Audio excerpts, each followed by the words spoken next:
What's going on, everybody? Welcome back to the channel.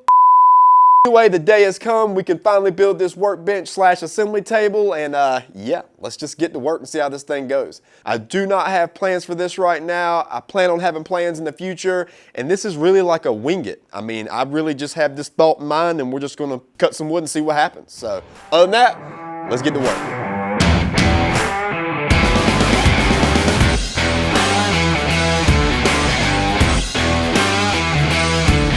Alright, ladies and gentlemen, it feels great to be making this video for you guys because I know you enjoy them, so I'm thrilled to make them.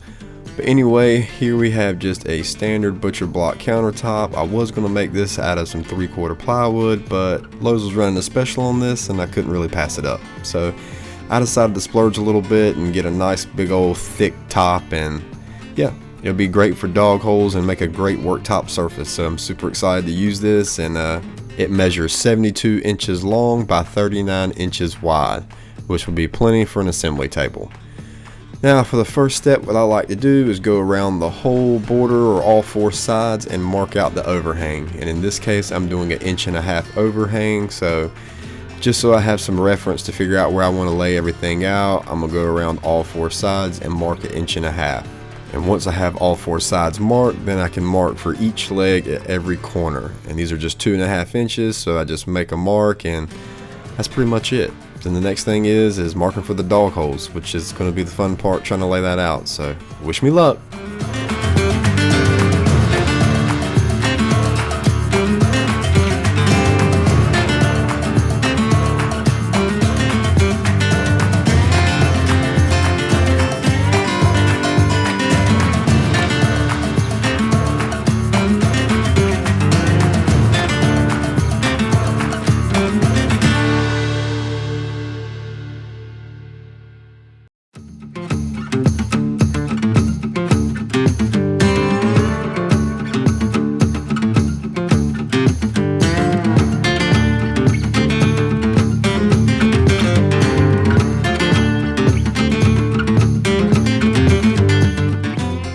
So I think the common spacing between dog holes was 4 inches on center, so that's kind of what I did, and I did 3 rows on the top and 3 rows on the side, and I think I'm pretty satisfied with the way that looks.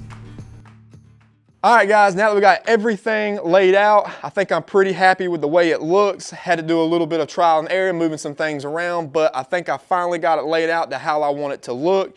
And next thing we gotta do is drill some holes. Now, I've tried all sorts of different types of bits, and the best bit that I have found are these Wood Owl overdrive bits. Tay Tools sent these out to me for me to try out on this build, and just drilling some test holes, holy crap, like no tear out.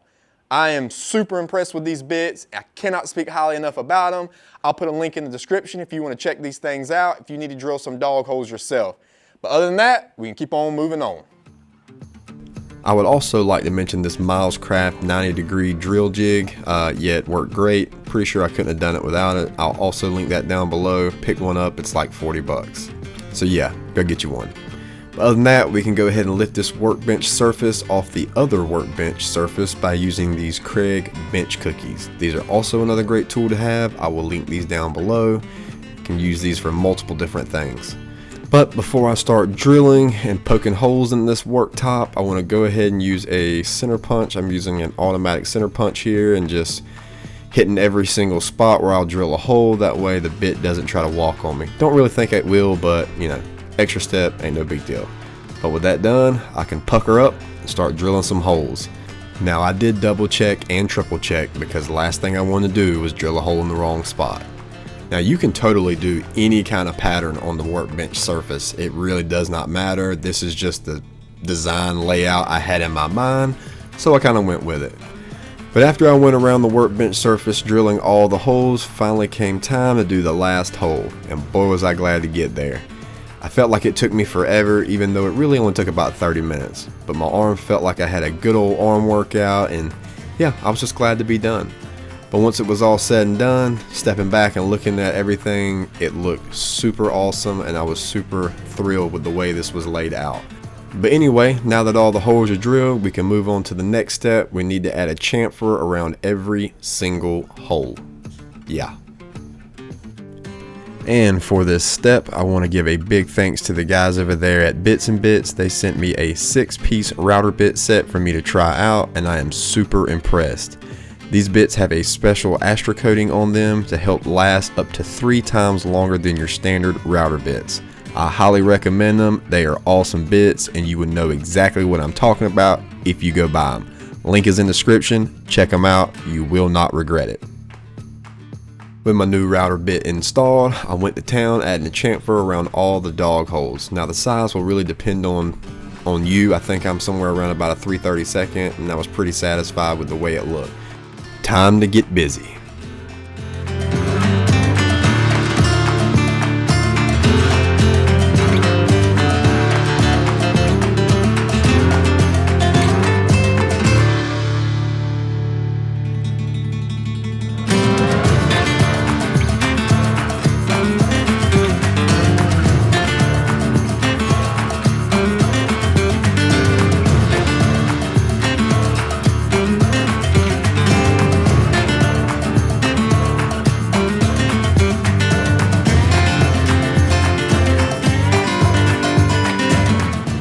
Once I got all the chamfering done, I took a nice slow pan of the top, and I'm just telling you, it just warms the heart. It just looks so beautiful. I'm super excited to use this and cannot wait.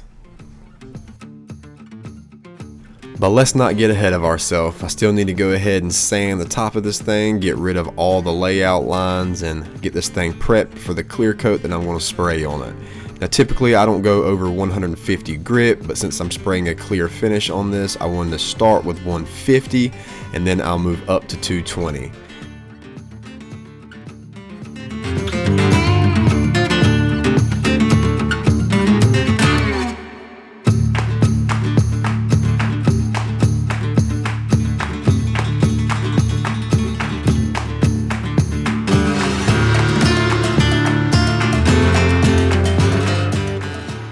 And keeping that same setting on my trim router, I just decided to go ahead and put a chamfer around all 4 sides. It's not necessary, I just like to do it. I used to be a huge fan of roundover, but starting to kind of dig the chamfer look. And once I have all the edges chamfered, I'll haul this thing over to the paint booth and apply medium rub lacquer. I have a bunch of it on hand, so I just decided to use it. Doesn't matter what you use as long as you get some kind of finish to protect the top.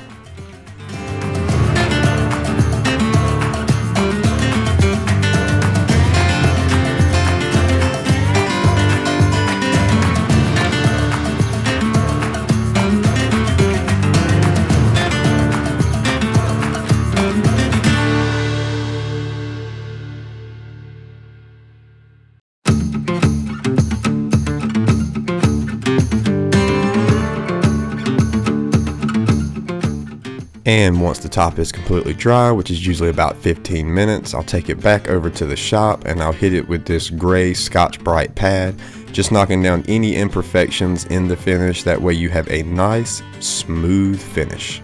Nothing beats a good, clean work surface.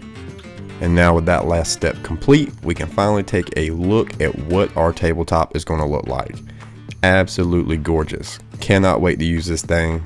But before I can use it, I've got to build a base. So let's go build a base.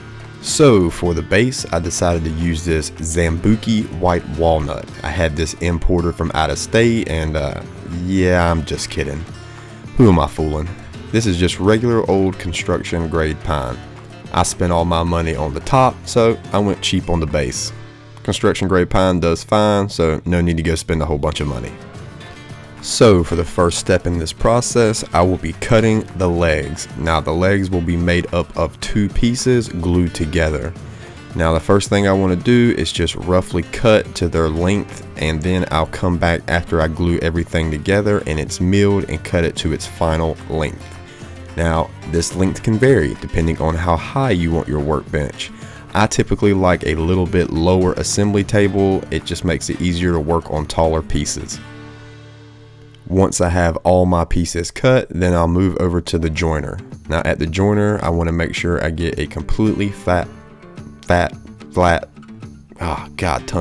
completely flat surface for gluing. Now, I also like this step because it gets rid of the radiuses. I'm not a huge fan of it. You don't have to do it. If you don't have a joiner, it's no issue. And once I have one flat face on each board for gluing, I'll then take each board and run it through the joiner to get one flat edge. And this really just helps for whenever I glue, I kind of have a reference to, line everything up close as I can, because I will actually go back to the joiner after they're glued together. But anyway, now that we've done that step, we can go ahead and glue our legs or our separate pieces together, and we can clamp everything up. And I just wanted to take the time to show you guys that I know how to use a clamp, I guess, and show you every single clamp that I put on this leg. And this is a video my wife really needs to see, because she always asks me, why do you need so many clamps? I try to tell her, but she just doesn't understand. Maybe one day. And once I have all the legs glued up, well, look, it's a bunch of clamps. Yep, definitely got to show this to my wife. Anyway, so I had to let the glue dry, and now we can move on to the next step, which is staring at the wall, I guess, until the glue dries. Yeah, very productive. So after 24 hours of staring at the wall waiting for the glue to dry, I came back out and decided to take all the clamps off because the glue, well, I guess is dry. I'm assuming it is, at least. And with all the clamps removed, you can see that I have 4 beefy legs, but they're not really cut the size, or at least the size that I want them. They're not really quite square, so we gotta do a little bit more work. Now that I'm over at the joiner, we'll go ahead and edge joint all the legs on one side. That way everything is perfectly flush and flat. That way I can reference it on my table saw fence. And after I get it edged, I'll also do one face of each leg. That way I can also reference that on my table saw fence, because I want to cut these down to where they are 2.5 inches by 2.5 inches. Now, I would be lying if I said I wasn't a little nervous doing this, because I'm not a huge fan with the blade as high as it is making this cut, but I also didn't feel like taking it to the planer and running it a bunch of times to plane it down to the thickness. So I just went nice and slow and took my time cutting every single leg. And then obviously you'll flip it over and cut the other part. That way it makes it 2.5 inches by 2.5 inches.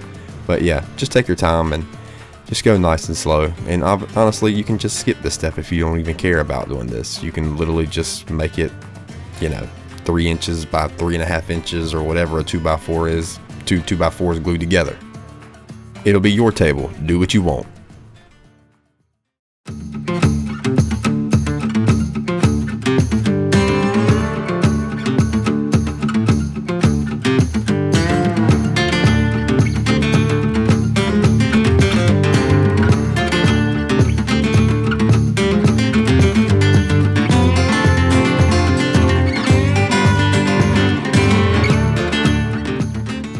And once that's done, I have all 4 legs to my table base completely done, and they measure 2.5 inches by 2.5 inches for like the 3rd time in this video I've said it. With that done, we can take our legs over to the miter saw and cut them down to their final length. Now this will vary depending on how tall you want your table, but in this case I cut these down to 30 inches. So my table will be anywhere between 32 to 34 inches is what I can adjust the height to, which is perfect for me. Like I said, a little bit lower than your standard cabinet height.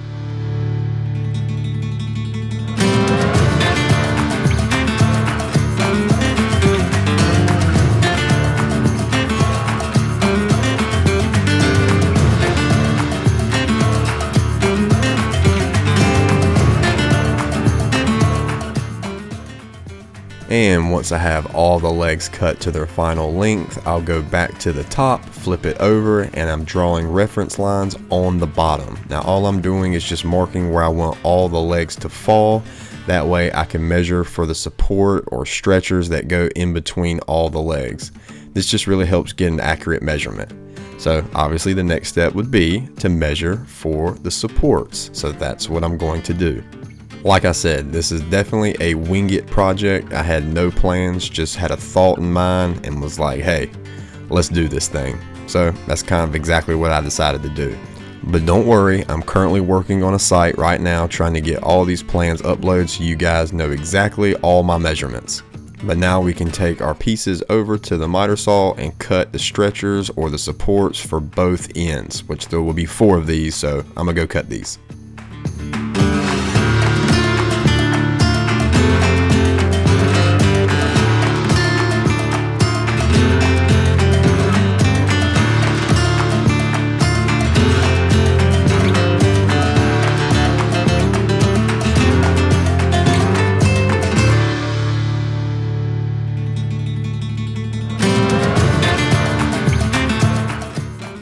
And once I have the short stretchers cut, we can move over to cutting the long stretchers that run the length of the table, or supports, whatever you really want to call it. I'm not sure.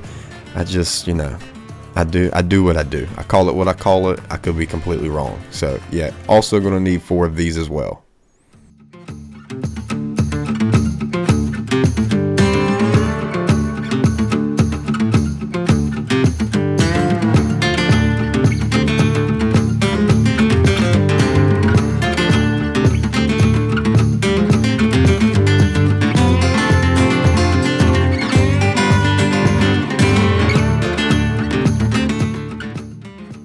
And once I have all those cut, well, now it's back to the joiner, because I've also got to mill these up and get flat surfaces and cut these down to size. So once again, I start with doing the faces of each piece, and then I will flip them over and do the edge. That way I can get a nice, good, tight fit against my table saw fence when I rip them down to their final size. But once again, this is kind of like an optional step. You can leave everything common size and it really won't hinder you in any way. I just like the look of more square pieces.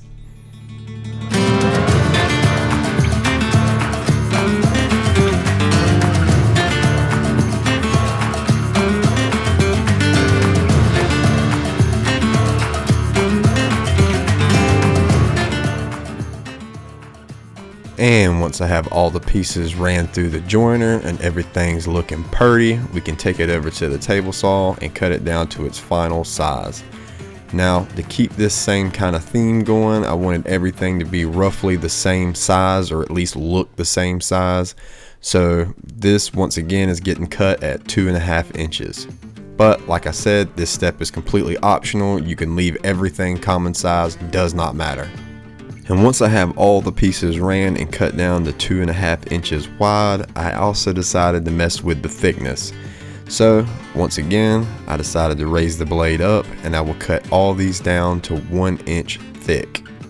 Now that I'm going back and watching this video, I'm probably realizing I did a lot more steps than really necessary, but it was kind of like a fun build. Once again, had the vision in mind and just kind of rolled with the punches. But yeah, so this is another cut. It's a little on the sketchy side. Just take your time when you do this, if you decide to do this, and yeah, just go slow. I would like to point out that once you get your pieces cut, you are left with this Zambuki white walnut veneer.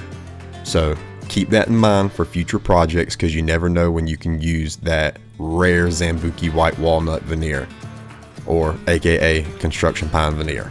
But anywho, after we get all that done, we're left with all the pieces for the base of this workbench / assembly table. Now, yeah, I know it doesn't really look like much, but you'll see when it comes together, it makes a solid bench. Now, at this point, I'm just making marks to figure out where I want all these supports to land. I want the bottom one to be 4 inches off the ground. That way it's just up a little bit and I can sweep under it if need be. And because I don't get to use my domino joiner like ever, I decided this would be a fun project to use the domino joiner. But you can totally use pocket screws, or you can screw from the outside, however you see fit. But for me, I'm just making a bunch of reference lines so I can pull out the domino and use it once every blue moon.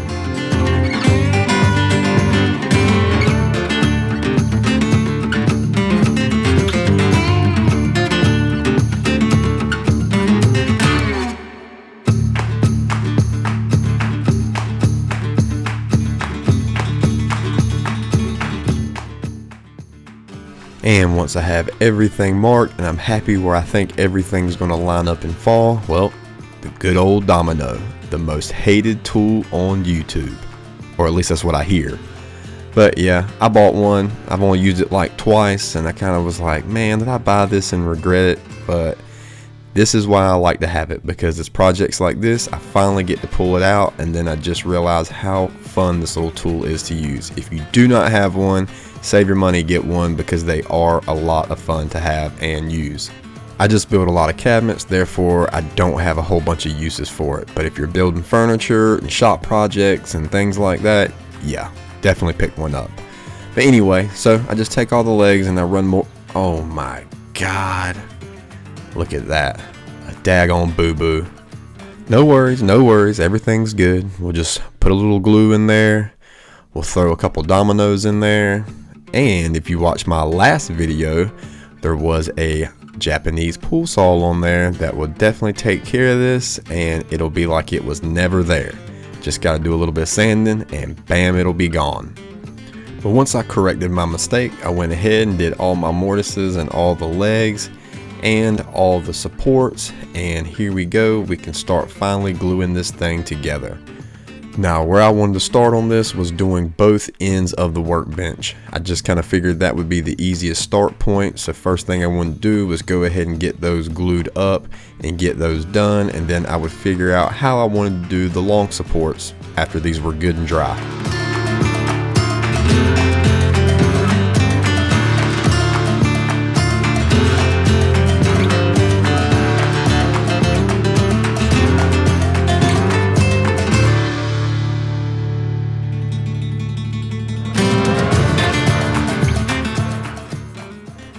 Once I had everything glued up and in clamps, well, I almost forgot to check for square. Always double check and make sure everything is square before you let the glue set. And if you're off about a 1/16th, you'll be fine. A 1/16th, you can live with that. But if not, get it a little bit better. Come on now.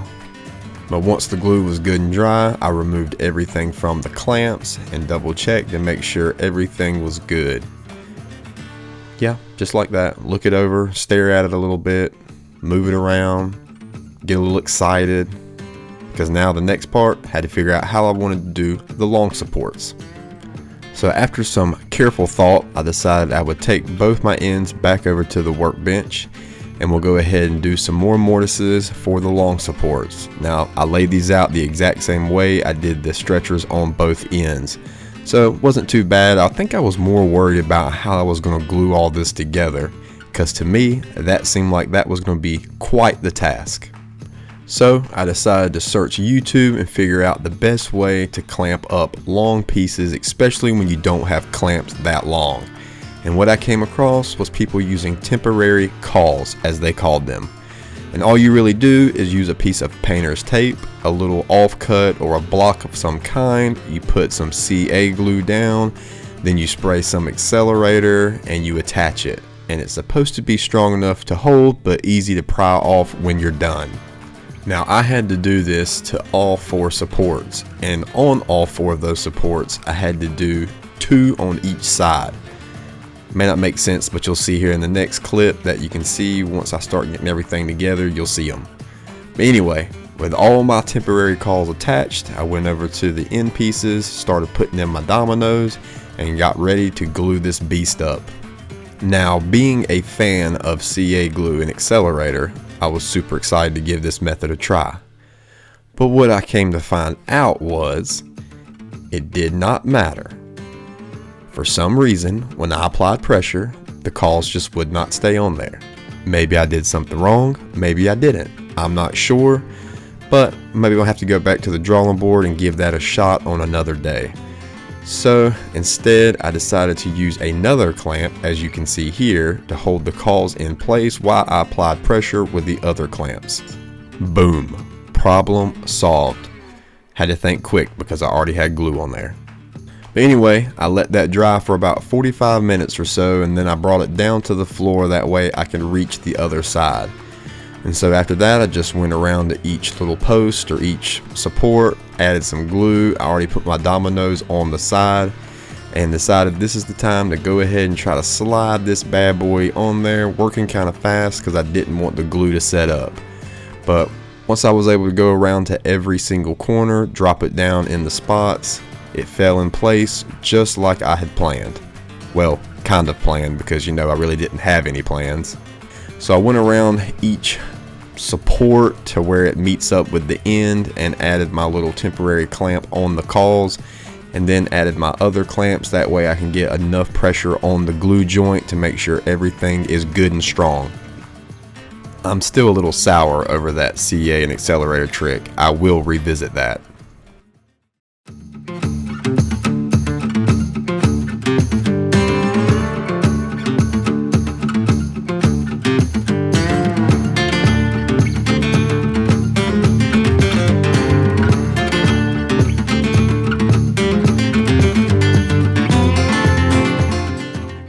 Once I have all the clamps on there, I'll step back, take a gander, and realize I think everything's good, and we'll just let that set up for at least an hour or so. I don't know, but this is a good shot of all the clamps on there. But I realized rather quickly that I did not have any supports that run from front to back to support the tabletop itself. So I didn't feel like going to the store and buying any more 2x4s and spending half a day milling them down. So I just went to the old scrap pile, found some 3/4 maple that was long enough, and once again cut it down to 2.5 inches. And then I went over to the miter saw, cut it to length to fit between the supports, and then we'll take it over to the Craig Foreman, drill some pocket holes on both ends, 2 to be exact, and then I'll flip it around and drill pocket holes down the middle, and that'll be used to attach it to the top of the workbench. And if you don't understand, just stick around. I'll show you exactly what I mean.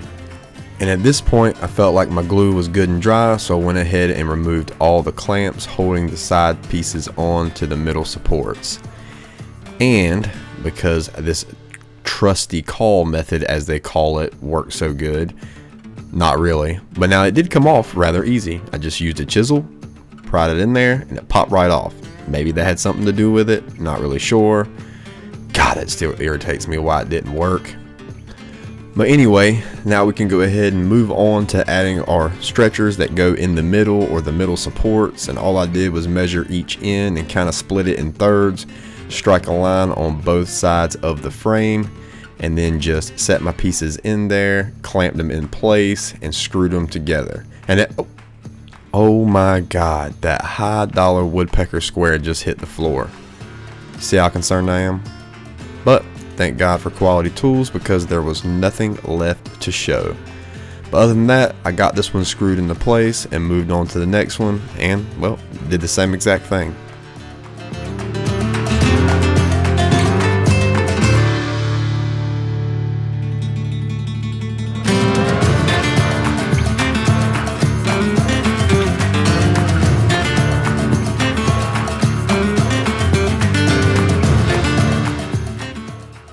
And once I got that last stretcher screwed into place, I could try to figure out how I wanted to attach the base to the top.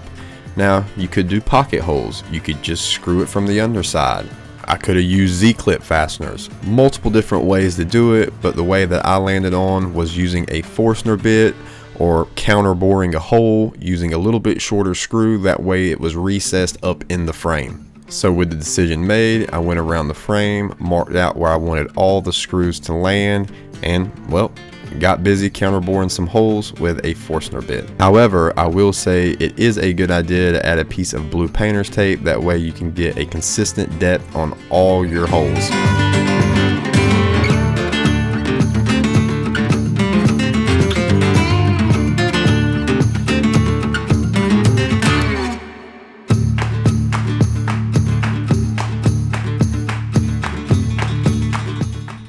Before I attach the base to the top, I want to go by and add all the little leg levelers, because the concrete's never really quite that level, and I want this table to sit perfectly level, or as level as I can get it. Now, I'm just showing these steps for this video because I had to order some, and I just happen to have one random one laying around my shop. But yep, so you just use a Forstner bit, a 1/2 inch drill bit, drop the bushing in there, and screw in the leg or screw in the leveling foot, and that's it. And now we can finally attach the base to the top. And once I get it in place where I want it, I'll clamp it down and run about an 1/8 inch drill bit down in the hole. That way it gives a little guide for the screw to find the tabletop and doesn't cause any splits or any boo-boos or uh-ohs.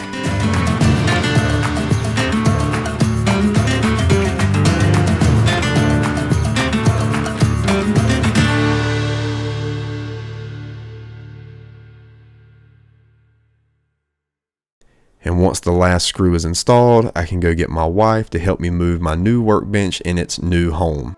She was happy to get her 5 seconds of fame on YouTube. And as you can see trailing right behind us, oh yeah, there she is. That's the boss. Alright, ladies and gentlemen, feels great to be back in the shop finishing out this assembly table.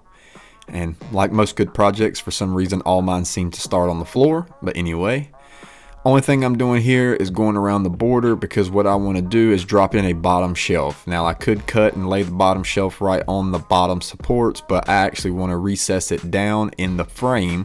That way it sits flush with the outside skirts. And as you can see, I'm just drawing reference lines around the whole border, so when I put my pieces in here, I know exactly where they need to go. And once I have all my layout lines around the whole bottom frame, I can go ahead and take a measurement to figure out how wide I need to make my bottom shelf supports. And once I have that done, I can measure for the lengths of them on the short side, as well as turn around and measure for the length on the long side. And once I have all of those measurements taken care of, we can head to the table saw and cut those pieces down.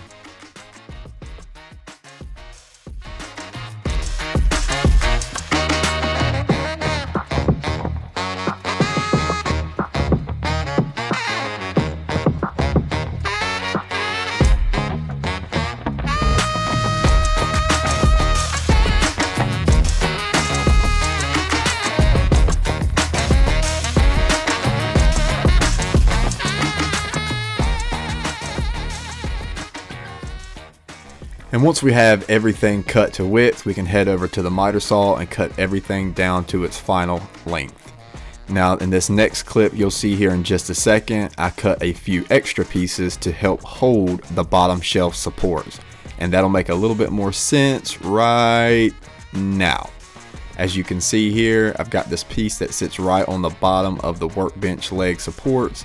And that will allow me to set my pieces I just cut right on top of it, keeping it flush with the bottom and down from the top 3/4 of an inch.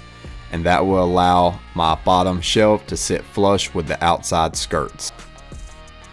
And once we have that clamped up, we can go ahead and spread glue on our bottom shelf supports, and then we can carry that to the workbench and rest it on top of the piece that we just clamped up, and that will help keep everything aligned and perfect. And that way you'll have that 3/4 inch reveal from the top of the side skirts to your support, all the way from front to back, side to side.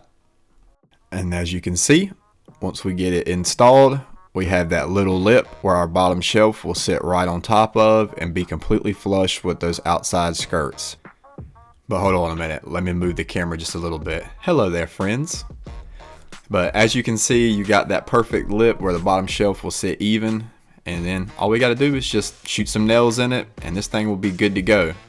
Now, if you're worried about the strength of the nails, well, with the wood glue, I think it's going to be just fine. It's not going to go anywhere, but you can always add screws. That's up to you. But just go around the whole thing and that's about it.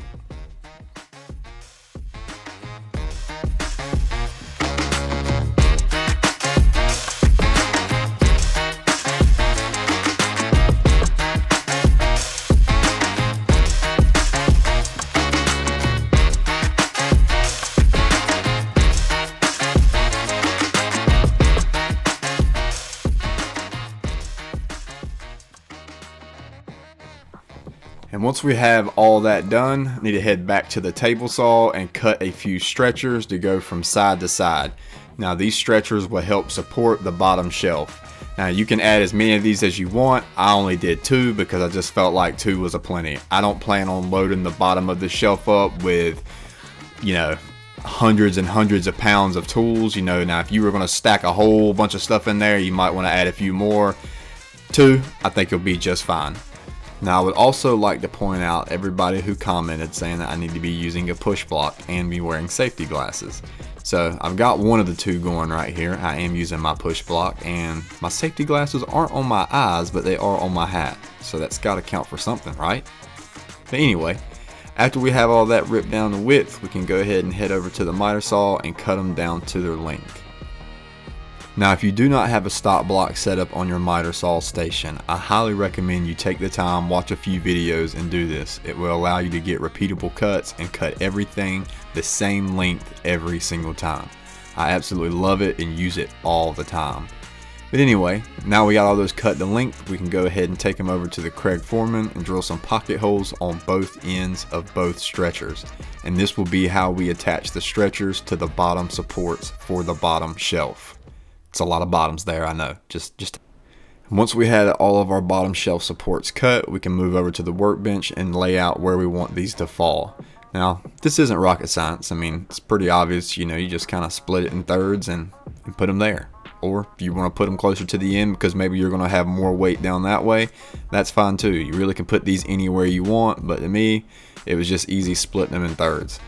And for some reason, I took a lot of clips of me screwing in all these screws and decided to just leave it in the video. And too far gone now, I don't feel like having to edit and take it all out. So you just have to enjoy me rambling on for a few minutes of me screwing in screws. And yeah, I mean, just check me out.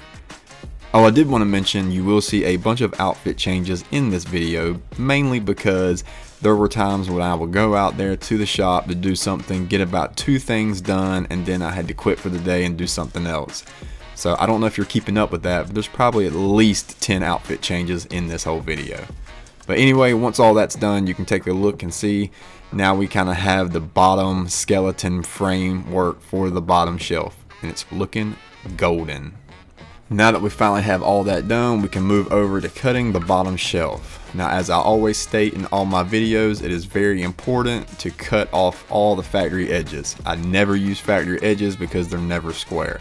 So as you saw there, I was just cutting the factory edge off and measuring off my straight line that I now have. And I'm just measuring here for the length of the bottom shelf. And once I have that measurement, I'll go ahead and cut this down to size. Now I'm doing it easy now, hoes. God, tried to knock me out. Y'all saw that, right? Anyway, all I'm doing here is just cutting it to its length. That way I can get rid of that little bit of extra plywood on the end before I run this through my table saw. I hate having to run big bulky pieces. Just makes it hard, especially on me because I'm like a string bean. But other than that, here we go. We'll just measure for the width and then we'll take it to the table saw. And once again, this is a rough cut. I usually probably cut it about a 1/2 inch to 1 inch larger than I need, giving me a nice straight line from the blade. That way I can use that for reference on my table saw fence when I flip this piece over. Like I said, I never use factory edges because they're never square. Some people will say it's a little wasteful, and it can be sometimes, but I always want to make sure I have perfectly square pieces of wood. In order to do that, you got to waste a little plywood because I'm telling you, the factory edges, they're never good. But after we get that cut down, we can go ahead and measure our little notches to cut out around our legs. Now, if there's one tool I could recommend to buy from Woodpeckers, it would be this pocket ruler set. These things are awesome. I use these in the shop all the time. But anyway, once we have our notches drawn out, we can go ahead and cut those out. Now, I'm just going to cut them out on a jigsaw. You can cut them out any way you want. I will say this was a little tough because one side of the jigsaw did not want to rest on the plywood, so I struggled with making sure I got a straight cut. Now the moment of truth, trying to fit this bad boy in there, making sure all my measurements were accurate and everything fits like a glove. And just trying to drop it down, and yes, beautiful. And with a little tap tap taparoo, we can get this thing dropped into its new home and everything lined up, and it looks great. Now I am using a clamp here to hold everything nice and tight and flush. I guess, you know, from the bench sitting there, the skirts or the 2x4 skirts kind of bowed just a little bit, so this clamp kind of pulled everything nice and tight, and I'm just going around the border shooting 2-inch brad nails in through the shelf into the shelf supports. Now I elected not to use glue here just in case for some reason if I ever need to pull this up, I didn't want to have to fight the glue. Now you can use glue, you can use screws, you can use whatever you want, but I just went with brad nails. And because I'm a little on the crazy side, I had just a couple little small high spots that, you know, I wasn't really too thrilled with, so I decided to go around the whole perimeter to sand everything. That way I had a smooth transition from the plywood to the outside skirts. And with that done, you can take a step back, and now we have a beautifully placed bottom shelf. And I'm not even sure if they're called skirts. They're actually the lower leg supports, so I may have been calling it skirts and I'm completely wrong. Not really sure. But anyway, here we're just measuring for the side panels because I do want to close this thing off on both sides. And once I have my measurements, I go right back to the table saw to rip these down. Once again, just rough cutting, getting rid of that factory edge, and then we'll cut to its final length. Now I'm just cutting these for the left side and the right side of the workbench. I will be keeping the front and the back open because, well, that's where the magic's going to happen, where we get to add all of our accessories and everything to fill out our workbench. But anyway, once I get those cut, I'll take them to the Craig Foreman and let it get to work.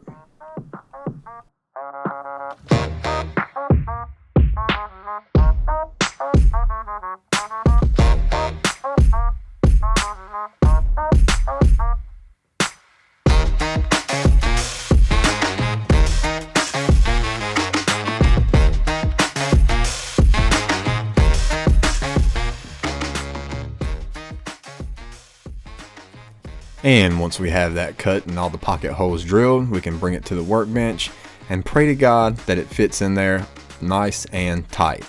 And as you can see here, it was definitely nice and tight. But as I always say, you rather overcut than undercut, because if it's too small, well, you got to do it again. So with a little love from this little mallet right here, we'll just tap it, get it all into place. And as you see, I tap one side in, the other side comes out. Gotta love it. But eventually I got it to go exactly where I need it to. And then we could pretty much just screw this side in. And once I have that side completely screwed in, I move around and do the same thing on the other side. Now I didn't film it, but literally the same exact steps were involved and it went in the exact same way. So I was lucky to have it go in there the exact same way, I guess.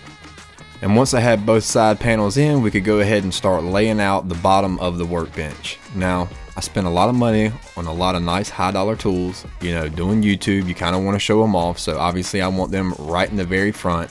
And plus these are tools that I'm going to be using at this table a lot. So anyway, I just kind of started stacking everything down there, kind of measuring, figuring out how I wanted to lay out the bottom of the workbench. And as you can see, I'm still undecided. All right guys, so I'm kind of trying to figure out how I want to lay this thing out. Now, I've got a lot of Festool and got the Lamello and everything kind of stacked up right here, but the only thing that I'm not a huge fan of is if I need to get to the domino or I need to get whatever's on the bottom, I've got to take everything off the top. And it's such a tight fit, if I'd had my time back and planned for this, I might would have dropped this down probably another couple inches, that way I had a little bit more clearance. But unfortunately I didn't, so this is kind of what I'm stuck with. But I do think what I'm going to do is actually take these off the top, make another layer, and then what I may do is put drawer slides just on the bottom. That way I can pull it out and at least it's a little bit easier to get down to the bottom. Not really sure if I'm going to make them, you know, individual sliding out individually. Kind of would like to do that, but I also feel like I'm going to waste a lot of space doing that. But would it be more efficient? Probably so.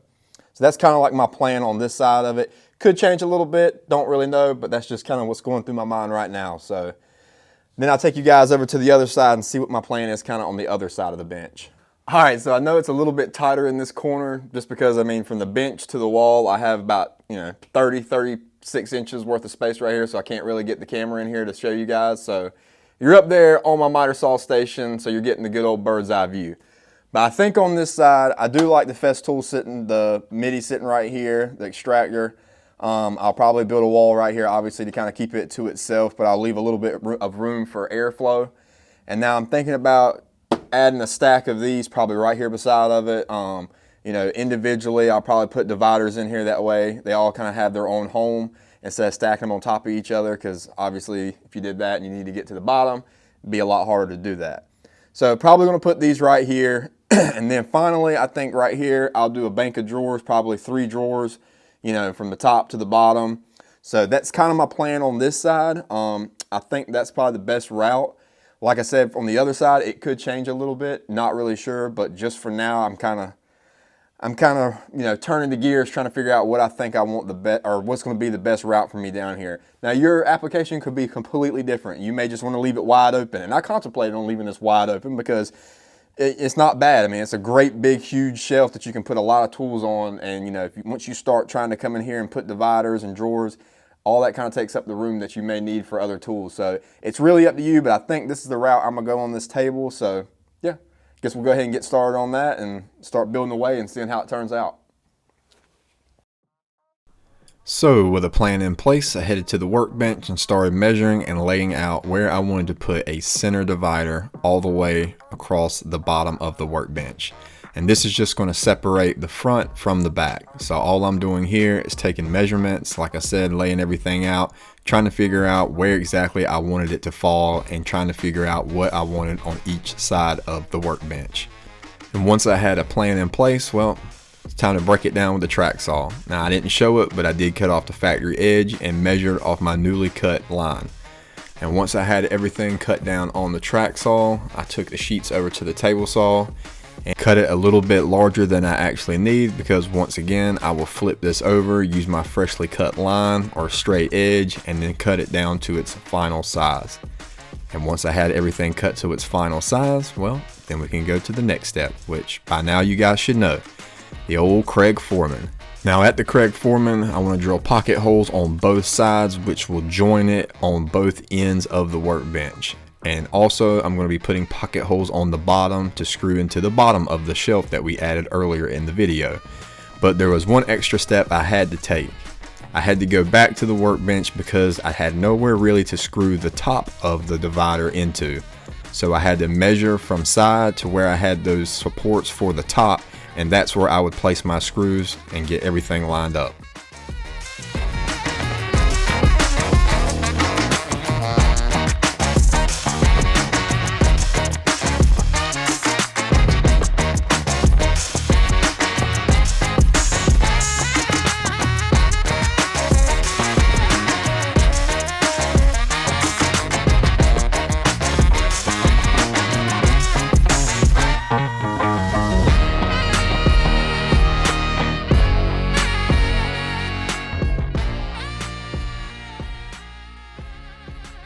And once I had all that done, we could take it back over to the workbench, and once again, another moment of truth. Is it gonna fit? Well, I'm glad to tell you that it did. It was tight, but it fit. And now I'm just measuring, making sure that I'm back far enough to make sure all my sustainers fit in there nice and purty. And checking for square, of course. And once everything is lined up and looking good, we can go ahead and screw a bunch of pocket screws in, because there are a bunch on this build. But I love pocket holes. They make joining wood together super simple, so I'm gonna continue to use them. And I want to give a huge shout out to Keith Johnson Woodworks for the head cam, or as he likes to call it, the elbow cam, the ear cam, whatever kind of cam. So I used it. So don't think I stole it. I definitely gave him credit, as you can see. So anyway, after all that was done on one side, I went ahead and went down the middle of the divider, screwing in all the screws to attach it to the base of the workbench. And there were some small gaps here and there, but luckily the pocket screws sucked that gap right tight and there was no light shining through. And as you can see here, where those dividers were, or where the supports were for the top, that's why I measured and marked out for those pocket holes, so I had somewhere to screw into. Now the fun begins. We get to finally start dressing this thing up. And as you can see here, I'm just taking some measurements, trying to lay everything out and figure out exactly where I want everything to fall or everything to land. And with some measurements in mind, we can quickly head to the table saw. Now, I'm kind of building like a semi-half box to put on that side of the workbench to house, you know, the drawers and the little small parts organizers. So this is kind of more of an unconventional way to build a box, because it will be only a two-sided box. I will have a top and a side. And it may not make sense right now, but once you kind of see it get put together, it'll kind of make a little bit more sense. Also, with the dog holes having a top over the drawers and the small parts organizers, it will keep dust from getting inside the drawers and getting all over the stuff on the bottom of the workbench.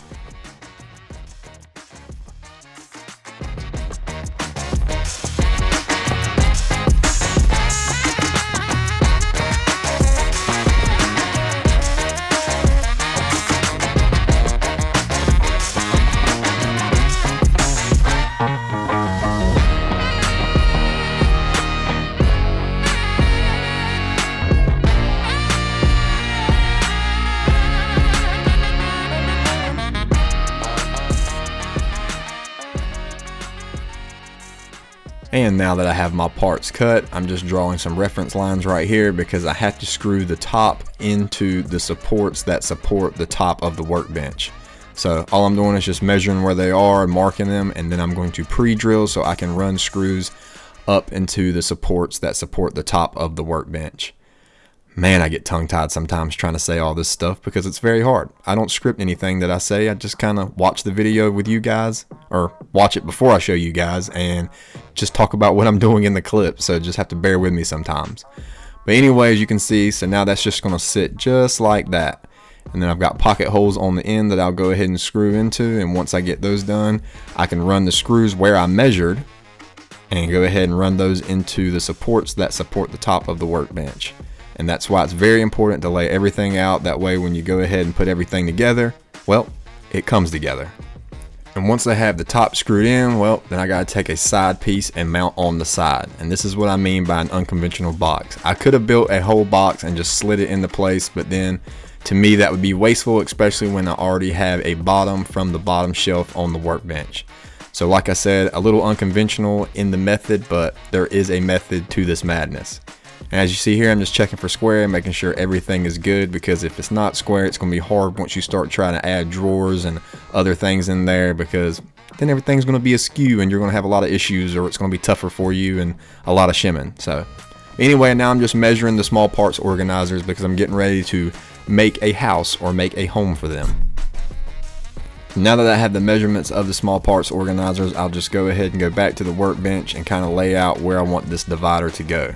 And once again, common theme, trying to keep everything square. I'll make some layout lines, and then we'll take our center divider over there and we'll get it screwed into place. Well, it's not really in the center, but you catch my drift. But anyway, after everything is good and screwed in, everything looks square. Well, I'm actually going to take another step and go a little step further, and I'm going to do a little bit of edge banding. Now, you don't have to do this. This is totally optional. But I'm just using some poplar that I'm just going to cut down, or rough cut right here on the table saw, and then I'll actually mill it down to 1/4 of an inch.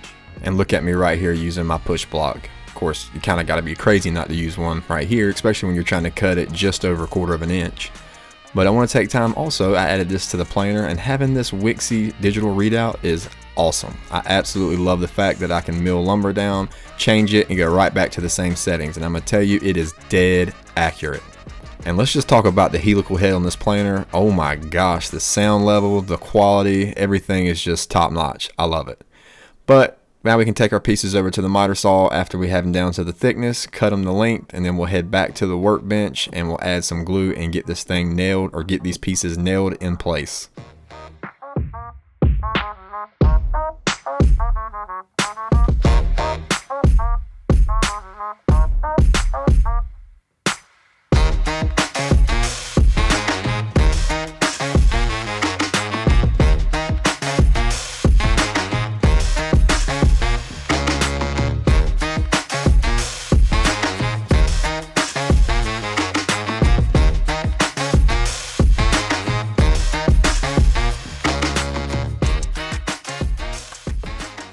And now that the edge banding is done, I had to figure out how I wanted to put these small part organizers in the workbench. I didn't want to cut individual shelves because I felt like that wasted a lot of plywood. So my thought process was to actually cut a bunch of little strips that would act as runners, where I could slide the small parts organizers right on them. Therefore, it would be open on the bottom, but it would have little supports on the side to hold them up in the air. You'll see what I mean here in just a few minutes. So anyway, I cut a bunch of pieces down, went to the miter saw, cut them all to length.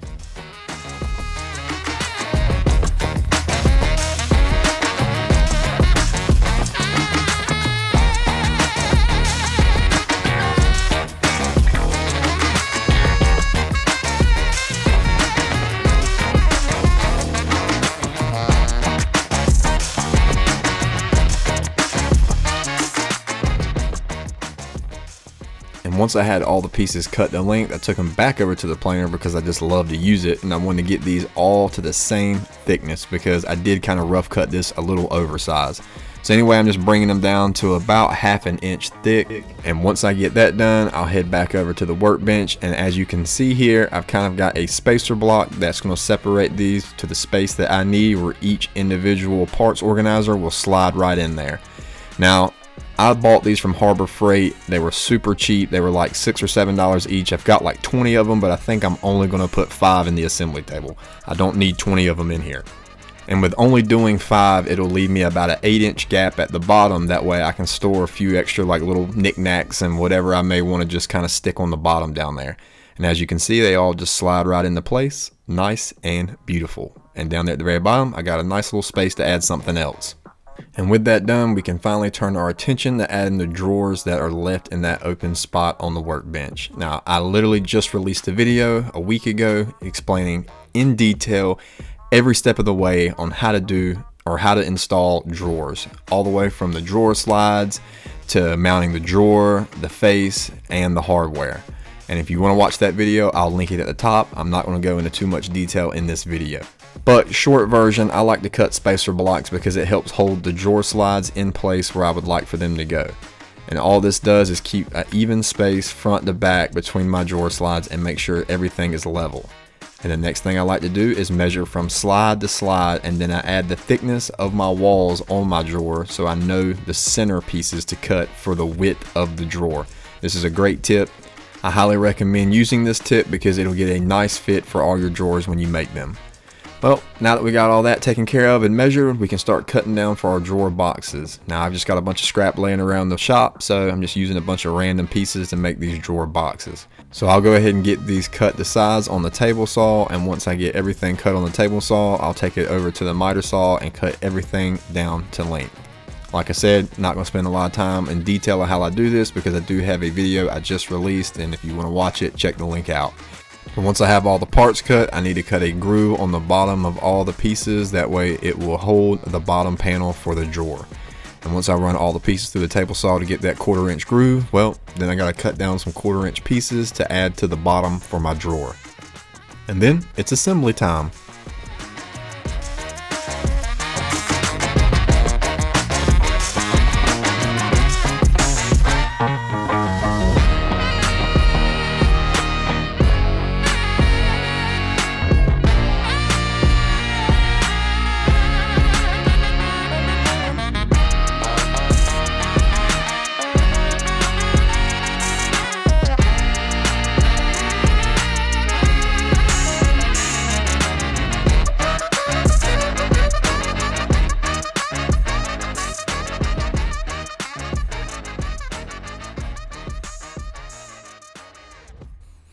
And then once I have all the drawer boxes assembled, I'll just add 1/4 inch spacers between all the boxes, let it rest on the drawer box itself, and then I'll screw all these in, and that will be all the drawers or all the drawer boxes installed. Alright guys, so normally when I'm trying to do inset, especially if you're trying to keep all the grain the same and make everything flow, you would want to cut a big panel here and then make your cuts from that one big panel. But to me, it's shop furniture. I'm not really that critical over it. So, and I've got a bunch of scraps laying around. I will cut every piece to where I can try to get an 1/8 inch reveal around every single drawer face. So I'm gonna do that now, and we'll get these installed, and then this whole side will be complete. So as I was saying, that normally when you do inset, especially if you're not going to paint it, normally you would want all the grain to kind of flow and match. So you would cut it from one big panel. But because this is shop furniture, nobody's really going to see it but myself. I just decided to use some scrap pieces that I had and cut all the drawer faces from that. So anyway, just at the table saw, ripping all these down to width, and then we'll carry these over to the miter saw and cut them down to their length. And after I cut everything down the length, I'll go ahead and take these over to my assembly table and get ready to drill holes for the handles. Now, I ordered 5-inch handles, but I was sent 3-inch handles, and instead of me sending these back and waiting for the 5-inch handles, I just decided to use them. I still could get a few fingers in there, so I just rolled with it. But when it comes to installing drawer fronts, the first thing I like to do is drill all the holes for the handles. This will help install the drawer face to the box without having to pull everything out, try to measure, try to use clamps. This just makes this process so much easier. And if you watch my previous video, you will see a good in-depth detail of how great this process is and how good it works. But anyway, after I had all the holes drilled, I needed to make some spacers to put around all the drawer faces. That way I could have even spacing. That way it looked somewhat good. You know, like I said, it's in my shop. I want it to look somewhat presentable. So I took them over to the drum sander, another great machine that I just added to the shop. I absolutely love this thing, and sanded some pieces down to an 1/8 inch thick, and I would use these to space between my drawer faces. Now, normally when I do this, I just go ahead and hold this up and I try to get even space top to bottom. And usually side to side, if I'm in a house, I'll have spacer blocks for that, but because I'm in my shop, I just kind of eyeballed it. And once I was happy, as you can see here, using those holes that we went ahead and pre-drilled, we can run screws through the drawer face and into the drawer box. And this will literally hold it right in place, and you don't have to use any kind of clamps. Now I am using 1.25" screws here, that way it doesn't just bust through the back of the drawer box, because I don't want it to do that and splinter everything up. But I just worked my way down on all the drawers that install the drawer faces, and once I had them all screwed in, then we could actually open the drawer boxes and pre-drill and actually drill these in from the back. And once you get all your drawer faces screwed in from the back, you can remove the screws that you used in the front, and we'll go ahead and finish drilling those holes out, and shoot. Only thing left to do now is install some handles, and that's pretty much it. So I just screw some handles in, double check alignment, make sure everything looks good. I'm happy with the way it turned out, and yes, absolutely perfect. I love it. All right, guys and girls, so now that I've got the other side of the bench done, I'm left with this side. Now I sat here, I contemplated trying to figure out what I wanted to do, if I wanted individual slides to pull these out, which obviously I think I would love to do that, but I'm also gonna waste space if I do that. So I think for now, I kind of like this side wide open where I have plenty of tool storage. So for now, just gonna kind of leave it like this. I think it works great. I got all my tools right here that I can easily get to that I'll use right here at the assembly table. So other than that, I think we're good on this side, and yeah. So on this side of the bench, obviously I have this whole clear open space where I can do, custom tool mounts. I could put, more clamps right here, whatever I may want to put on this side, I can. I'm thinking about possibly adding a vise on this side of the bench. Not really sure yet. I can go on and make this video an hour long by just, going way overboard and overkill and adding so much to this bench, which I may do in the future. But to keep this video relatively short, and kind of just get the main things in this bench that I've been wanting to get, I'm just going to kind of leave this stuff for now. And through other videos, you'll probably see this change a little bit because I'll probably add these behind the scenes. I think for the most part, I'm pretty much happy with the way this bench looks, and I think I'm going to keep it this way for a little while and use it and see how I use this bench, and we'll go from there and see if there's anything else I want to add to it down the road. And before we do the final reveal, I just want to take note of adding this nice little lasered logo of mine on the corner of the workbench. This thing is called a Laser Pecker 2 Pro, and I absolutely love this little thing. It's so easy to just set up. It's Bluetooth. You just send your file to it, and bam, it's on there. Love it.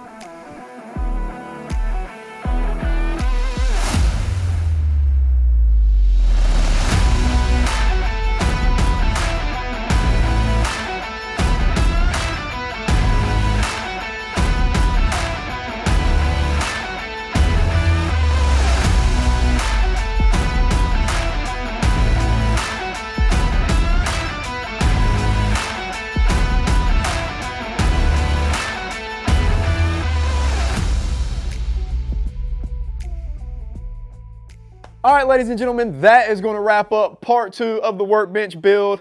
Super excited with the way this thing turned out. I hope you guys were able to follow along at home.